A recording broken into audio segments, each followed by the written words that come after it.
Hello there, and welcome back to some Victoria Free. It's been quite a time jump, and in that time I've just been carving up Mexico, really. I originally wanted to take over real world Mexico and leave this area, but when I I did the maths about how often I could declare war and how much infamy I could get, it was not realistic to do it this way, but it was instead to do it this way.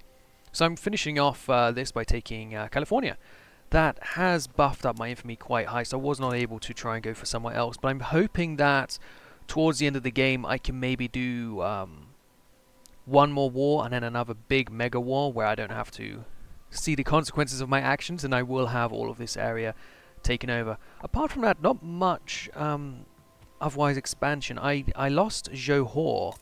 I picked up all of these little areas. I'm not sure if that was on the thing, but Britain threatened to take away half of Central America if I did not just give them simply give them Johor. So I did give them Johor. That seemed like the best thing to do. Other than that, it's been pretty good bump up here. We have been passing some laws, like we have women's suffrage now. They're all allowed to work, and that really shot up GDP. Racial segregation. I stopped discriminating against the Yankee and the Dixie, and that's helped a lot. I forced out Oregon when I took these lands from the United Scientific Associates, and I've actually got them in my trade union right now, and they are just flooding people over to my nation now, and of course the other colonies within the trade market. So it looks pretty good there, but I just want all of this land, really is my goal for the end of the campaign. Portugal has left me, and they keep doing civil wars ever since, so I should probably have taken them over, but I didn't feel like it really. We have quite the army now, and we are actually the most advanced military on the earth. We were the first guys to get squad infantry, and we are now making our own radios. The reason I surrendered to Britain, that land, instead of trying to take over Jamaica or such, it was because right before they started the war asking for this land, I had just switched over, so all of my units were at minus, what was it, 80% capacity. And by the time the war was about to start, they were still at minus 50%. So I just said, this is not worth it. I'm going to get my ass kicked right away and lose so many of my defensive positions. So I just let them have Johor. It's not much. It was 1 million GDP, and they were asking me to release half of these nations, I think. 100% attrition. Well, that sucks for you, sir. I hope you can figure something out there. I don't think this war will take too long, but the game has started getting slow as I've gone later on. I usually by now switch to medium graphics. That tends to let it go a bit fast, but I like this. It's such a beautiful game, so I don't really want to destroy it too much. Oh, Al Salvadoran peasant revolts. I do get a lot of peasant revolts through the dominions. The puppets don't ever seem to get any, apart from Ecuador, of course. Maybe it's because they have these guys here, the minorities, and since lots of these guys I'm immigrated over, maybe they are now minorities themselves. I don't want navies. I want one of these armies, one of the small ones. Maybe these guys here can go over and put that rebellion down. Probably just left the front open. Probably that one. Wait, hang on a moment. How come that front suddenly has nobody on it? 6 days until they arrive. Okay, well let's reinforce that with some other troops as well. I would like to continue taking California, as that was the goal. Taking Mexico isn't so important. The Russians have always joined in, but the Russians have a problem. They have all of these men, yet they always have a small army. I'm not quite sure what that's all about. As for GDP, we are all the way down here. We're still behind China and Russia, France, Austria's shot up. But we've been happily ahead of Prussia and, of course, the United States being all fractured how they are. These guys, the scientists, have been shockingly bad. Look at this. They're still in the olden days, these guys are. This is how you start the game, this sort of GDP level. Whereas the Free States of America, freedom has of course prevailed, and they are doing pretty well. As for this, I think we have the highest living standard of all the major nations. Yeah, Austria is close, but we are in front here of all the major nations, which is pretty good to see. It was slow to get there, but we did eventually, and we're able to become the greatest nation to live, really. The colonies have all done pretty well. Argentina has finished down here now. And then you have this little bit of Africa. It's lots of people migrating here. I'm not sure why there's so many Portuguese fellas trying to get here. There's a bit of a mining industry, which is not full filled out, but it will be eventually, I'm sure.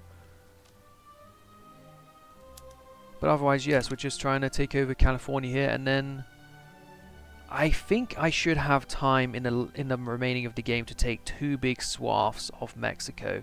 It's just a question of whether or not I can fit enough actions within the game there to take all of it.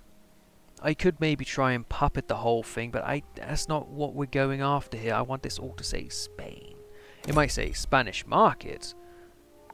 And that would be a pretty big Spanish market, but I want it to say Spain.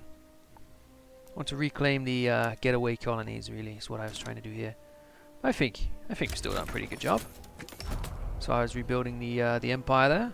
Started off with only this and that over there, and we've developed all of this area, and we've taken all of this. I'm very happy with how this campaign has gone. Lots of oil, but we don't really need oil just yet. I've been building up the oil refineries wherever I can find them, but we still don't really need them. My power grid is still, last time I checked... Oh, good, Russia's out. It's still running on coal. When it gets to oil, the oil price should shoot up with all the demand. But we don't actually have much demand for electricity. It's pretty good. Oh, excellent. We now have California. Would you look at that? I haven't been integrating these areas anymore because they have been pretty useless. I'll just leave these buildings. We don't need your universities. Last thing we need is a university in California spawning all kinds of riots. Let's build up all the oil rigs and... oh. Cannot expand. Oh, it's a conscription center. Okay, great. Try and build some forces. Railway, port. Good. Good. You can host all of this. You won't by the time it's built, so let's go ahead and build some more ports as well. Sell that stuff to... we'll send the soldiers first to get built. Some more rigs. And get those over there. That's a lot of extra people in GDP joining us. That's nearly 10 million GDP and over a couple of million people. Up until the war ended, the Russians were still sending over lots of dudes there, and now we're sending some over as well. Interesting. Baja California, nothing. Big load of Polish fellas here. And Hokan, I'm not sure what you are. I'm assuming Central American. Yeah, indigenous American heritage. Well, good for you. I think that's pretty good. We will take out more of this, but as we see, we currently have 36 infamy still, and if we were to go over to... is it actually going to show me? It's just going to show me what I cannot. But most of these provinces around here are about 30 infamy each, and there's a lot of them. Yeah, 12 for Chihuahua, 12 for Sonora, 17 for Chihuahua, and then you get to some bigger ones, 20 and 25, and then 32... 32, you know, 32 again. They're pretty big here. 32 again. 32 again. It's going to be very, very hard to get all of this land in a couple of wars, but I'll give it a go. That is my goal for the rest of the campaign, so hopefully I can achieve it. I'm not going to mess around. This province here, Indian Territory, it keeps rebelling. It has not been out of rebellion for more than a year, I don't think. It's pretty insane. If I could do this campaign again, I would concentrate more on hitting Mexico sooner rather than later. I spent some infamy on taking places like Tunis, which really just gave me an extra few million people to sell to. I could have used that infamy to go for maybe another Mexican province while I was still weaker and less developed and cheaper. I think that's perhaps what I should have done.